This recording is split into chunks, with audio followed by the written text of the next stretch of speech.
Okay, so I entered into the Shovel and Bone Jam 2025. It was my first game jam. Here it went.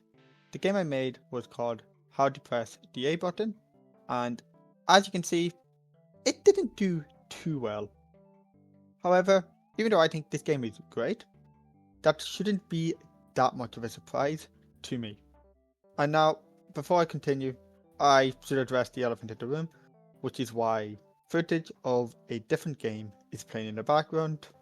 That is because this game isn't very visual heavy, and so whilst I will be showing parts of the game, it wouldn't work as background gameplay. So I'm using footage from a different game called Radar, a dimension altering reality, which is available on Steam. If you're interested, you could check it out. There'll be a link to both of the games in the description. I'd recommend trying out the Game Jam game if you want to experience that for yourself before I dissect it and potentially spoil some things. So I'm just going to show a quick run through of the game. First, the game asks you to press a button. To get started, press any button after the background turns green. Nice! And then you're sent to the layout. Here you are given a keyboard layout and you are asked to press the space bar. Press the really long button on the keyboard. This is known as the space bar. After that, the game gets you to fill out the layout of your keyboard. You now should see a highlighted button on screen above the space bar. Using the diagram, press the button that is represented by the highlighted button on screen. Do this until all buttons. Nice! And after you're done that, it shows you where the A button is on your keyboard and tells you to press the light up button. And then you sent to the celebration room where the game lifts itself. You can see why that didn't score very well, but if you look carefully, I scored a 4 in creativity. Doesn't make a lot of sense. Let's take it back to the layout real quick.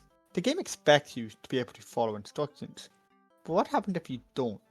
Press the spacebar, the really long button on the keyboard. Nice! You found the keyboard. Now press the spacebar. What happens if you don't have an A button? The spacebar is white. So your keyboard doesn't have an A button. I can't really help you then. Try again next time when you have an A button. You have been diagnosed as useless. This leads us to one of the biggest problems. A lot of players may not know that this game is in fact a game and not just a quirky walking simulator. This is a problem for Game Jam games. Now, I could have some text in the description saying that you don't actually have to follow the tutorial, but then the game's page is going against the point of the game, which is to act as if it is a tutorial. There is one line I have that gives us something, however.